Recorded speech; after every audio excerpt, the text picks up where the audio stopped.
दोस्तों, बिहार में 12वीं पास पर नई वैकेंसी आने वाली है। इस वैकेंसी के लिए आप लोगों को बहुत ज़्यादा वेट नहीं करना पड़ेगा। इस महीने के लास्ट तक वैकेंसी आ जाएगी और इसमें पोस्ट भी अच्छा खासा है। टोटल 3738 पदों पर वैकेंसी आएगी।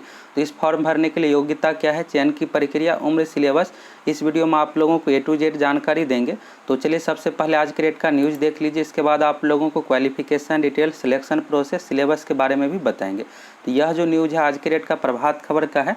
3738 डाटा एंट्री ऑपरेटर की बहाली प्रक्रिया शुरू। यह जो वैकेंसी आएगी राजस्व एवं भूमि सुधार विभाग के अंतर्गत 3738 पदों पर। डाटा एंट्री ऑपरेटर एक तरह से LDC लेवल का ही पोस्ट है। जिस तरह से LDC का काम है, यहाँ पर डाटा एंट्री ऑपरेटर, इसको शॉर्ट में DEO कहा जाता है, तो इसका भी इसी तरह से काम है। तो यहाँ पर डाटा एंट्री ऑपरेटर की बहाली प्रक्रिया चरणबद्ध तरीके से शुरू कर दी है और विभाग के अपर मुख्य सचिव विवेक कुमार सिंह ने इस संबंध में परिमाप निदेशालय को आदेश जारी कर दिए हैं। यह ऑपरेटर अंचलों में बने मॉडर्न रिकॉर्ड रूम, आधुनिक अभिलेखागार आदि स्थानों पर बहाल किए जाएंगे।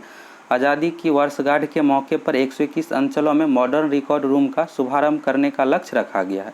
तो टोटल 534 में से 121 रखा गया है 15 अगस्त के टारगेट यहाँ पर। तो इसलिए यहाँ पर बहुत ज़्यादा पदों पर बहाली की जा रही है और जल्द से जल्द इस प्रक्रिया को कंप्लीट करना है। तो इस महीने के लास्ट तक वैकेंसी आ जाएगी। फॉर्म भरने के लिए लगभग 20 से 25 दिन का समय दिया जाएगा। इसके बाद जो भी प्रक्रिया है जल्द से जल्द यहाँ पर कंप्लीट की जाएगी। तो राज्य भर में प्रत्येक अंचल 534 में मॉडर्न रिकॉर्ड रूम बनाया गया है और इनमें राजस्व एवं भूमि सुधार संबंधित दस्तावेज रखे जाएंगे। इनके संचालन के लिए करीब 3738 डाटा एंट्री ऑपरेटर की ज़रूरत पड़ेगी। तो 15 अगस्त से 121 अंचल के अभिलेखागार अपना काम शुरू कर देगा। अभी इन 121 अंचल के लिए प्रति अंचल 4 कंप्यूटर ऑपरेटर की बहाली बेल्ट्रॉन के माध्यम से कराई जाएगी। तो यह जो बहाली है बेल्ट्रॉन के माध्यम से होगी। यह जो बहाली है कॉन्ट्रैक्ट बेसिस पर है और इसका सैलरी क्या है, तो सैलरी के बारे में आगे आप लोगों को बताएंगे। अपर मुख्य सचिव के विवेक कुमार सिंह ने बेल्ट्रॉन के जरिए होने वाली इस बहाली को 15 अगस्त से पहले पूरा करने का समय सीमा निर्धारित कर दी है। यहाँ पर आप देखिएगा कि 121 अंचल में यहाँ पर अभिलेखागार शुरू करने का टारगेट रखा है 15 अगस्त को, इसलिए इससे पहले यहाँ पर बाहरी प्रक्रिया को कंप्लीट करना है। इसलिए वैकेंसी इस महीने के लास्ट तक दे दी जाएगी और इसमें जल्द से जल्द इस प्रक्रिया को कंप्लीट किया जाएगा। अगर आप जॉब के प्रति इंटरेस्टेड है, चाहते हैं कि 1-1.5 महीना में आपको जॉब लग जाए, तो इसका फॉर्म आप ज़रूर भर दीजिएगा। बाकी आगे यहाँ पर बताया गया है 15 अगस्त से पहले पूरा करने का समय सीमा निर्धारित कर दी है और अंचलों में उपकरणों की खरीद के लिए 16,10,000 रुपये की दर से जिला पदाधिकारियों को पहले ही भेजा जा चुका है। 121 अंचलों में उपकरण स्थापित हो गया है। सुपौल की तैयारी को देखते हुए यहाँ 15 जुलाई से आधुनिक अभिलेखागार की शुरुआत करने को कहा गया है। तो सुपौल जिला में पूरा कंप्लीट हो गया है, बाकी और जिला में यहाँ पर कंप्लीट किया जाएगा और 15 अगस्त तक 121 यहाँ पर अंचल में पूरा प्रक्रिया कंप्लीट कर ली जाएगा। जो बाकी है उसको अगले साल तक कंप्लीट किया जाएगा। तो अब इस फॉर्म को कौन कौन भर सकते हैं, इसके लिए क्वालिफिकेशन क्या है, तो क्वालिफिकेशन के बारे में आप समझ लीजिए। अगर आप 12वीं पास है तो इस फॉर्म को भर सकते हैं। इसमें जो मांगा जाएगा 12वीं, वैसे ज़्यादा चांस है कि 1 जनवरी से मांगा जाएगा, नहीं तो फॉर्म भरने की अंतिम तिथि से मांगा जाएगा। तो अगर आप इस बार 12वीं पास हुए हैं तो इस फॉर्म को भर सकते हैं। तो क्वालिफिकेशन यहाँ पर 12वीं पास हो गया। अब सिलेक्शन का जो प्रोसेस है इसमें मेन जो यहाँ पर है टाइपिंग से रिलेटेड काम है। तो सबसे पहले एक CBT कंप्यूटर बेस्ड एग्जाम भी होगा। ये जो भी जानकारी आप लोगों को दे रहे हैं, इससे पहले बेल्ट्रॉन के माध्यम से 2019 में वैकेंसी आई थी डाटा एंट्री ऑपरेटर की। तो 2019 के अकॉर्डिंग यहाँ पर आप लोगों को जानकारी दे रहे हैं। तो एक यहाँ पर CBT कंप्यूटर बेस्ड टेस्ट भी लिया जाएगा, ऑनलाइन टेस्ट लिया जाता है और जल्द से जल्द इसका प्रक्रिया कंप्लीट हो जाता है।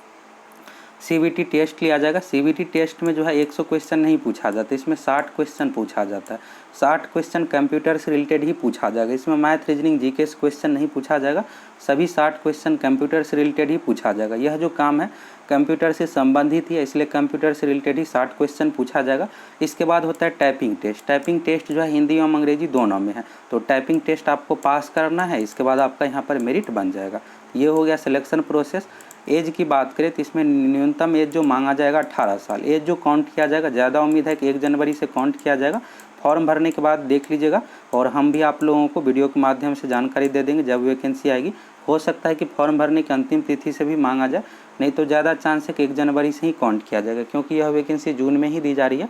अगर अगस्त के बाद दी जाती है तो 1 अगस्त से काउंट किया जाता है। तो 1 जनवरी 2021 तक अगर 18 साल कंप्लीट हुआ है तो फॉर्म भर सकते हैं। वैकेंसी आने के बाद और क्लियर हो जाएगा। बाकी अधिकतम उम्र की बात करें तो जनरल कैटेगरी के लिए जो अधिकतम उम्र का कंडीशन है 37 साल, EWS के लिए भी 37 साल हो गया, BC EBC कैटेगरी के लिए हो गया 40 साल, और जनरल कैटेगरी में फीमेल का 3 साल छूट है तो फीमेल का भी 40 साल हो गया, और SC ST कैटेगरी के लिए है 42 साल। तो ये हो गया अधिकतम उम्र, न्यूनतम 18 साल। तो जैसा कि आप लोगों को सिलेक्शन प्रोसेस के बारे में बताया कि इसमें जो सिलेक्शन है, सबसे पहले आपको CBT exam computer based test देना है।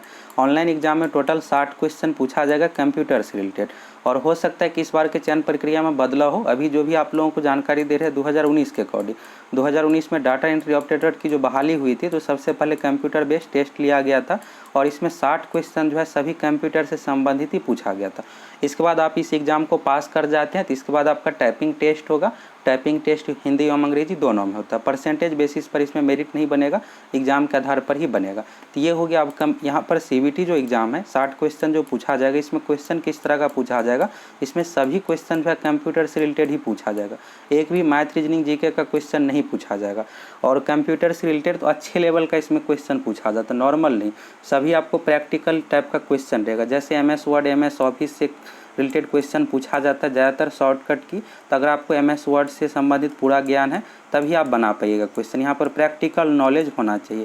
क्वेश्चन स्टेटमेंट टाइप का पूछा जाता है कि अगर इस बटन का प्रयोग करेंगे, इस शॉर्टकट की का प्रयोग करेंगे MS वर्ड में तो क्या होगा, MS एक्सेल में क्या होगा, इस तरह का पूरे प्रैक्टिकल पूछा जाता है। तो अगर आप कंप्यूटर का प्रैक्टिकल तैयारी कर लेते हैं अच्छे से, कंप्यूटर अगर आप सीख लेते हैं MS वर्ड को, तो मैक्सिमम क्वेश्चन बना लीजिएगा। तो वैकेंसी जब भी आएगी आप लोगों को अपडेट दे देंगे, और साथ में कंप्यूटर से संबंधित आप लोगों को वीडियो भी प्रोवाइड करवाएंगे। तो इस महीने के लास्ट तक वैकेंसी आ जाएगी। अगर आप चाहते हैं कि जल्द से जल्द आपका यहाँ पर टारगेट है कि 1-2 महीने में जॉब हो जाए, तो इस फॉर्म को भर दीजिएगा। और यह जो जॉब है कॉन्ट्रैक्ट बेसिस पर, इसलिए इसमें सैलरी बहुत ज़्यादा नहीं है, 15,000 है। और जो परमानेंट बेसिस पर सिलेक्शन होता है बिहार SSC के माध्यम से, तो उसमें 25,000 सैलरी है, और इसमें आपको 15,000 सैलरी मिलेगा। और इस जॉब में सैलरी कितना मिलेगा, तो यह जो जॉब है कॉन्ट्रैक्ट बेसिस पर, इसलिए इसमें सैलरी बहुत ज़्यादा नहीं है और बहुत कम भी आप नहीं कह सकते। इसमें जो आपको सैलरी मिलेगा लगभग 15,000, और बिहार SSC के माध्यम से डाटा एंट्री ऑपरेटर की जो बहाली होती है परमानेंट जॉब के लिए, तो इसमें जो सैलरी है 25,000 है, तो इसमें आपको 15,000 मिलेगा। सबसे बेनिफिट ये है कि इसमें आपको 2 से 3 महीने में ज्वाइनिंग पूरा कंप्लीट हो जाएगा, प्रक्रिया पूरा कंप्लीट हो जाएगा, और आपको जल्द से जल्द जॉब मिल जाएगा। बाकी आप देखिएगा जो गवर्नमेंट जॉब की वैकेंसी आती है, जैसे 2014 में ही बिहार SSC की वैकेंसी आई थी, तो उसमें बहुत विभागों का डाटा एंट्री ऑपरेटर का पोस्ट भी शामिल है, और अभी 2021 चल रहा है, तो अभी तक 2014 का बहाली प्रक्रिया कंप्लीट नहीं हुआ है। अभी जो यहाँ पर 37-38 पदों पर जो वैकेंसी आ रही है, तो ये 2 से 3 महीने में कंप्लीट हो जाएगा। तो अगर आप चाहते हैं कि तुरंत कहीं जॉब हो जाए, तो बेहतर यह रहेगा कि इसमें आप फॉर्म भर सकते हैं। और इसमें जो काम रहेगा टाइपिंग से संबंधित ही, डाटा एंट्री ऑपरेटर है तो टाइपिंग से रिलेटेड ही आपका काम रहेगा, और ऑनलाइन एग्जाम में भी आपको कंप्यूटर से संबंधित ही क्वेश्चन पूछा जाएगा। तो वैकेंसी इस महीने के लास्ट तक आ जाएगी। अगर आप 12वीं पास है तो इस फॉर्म को ज़रूर आप भर दीजिएगा।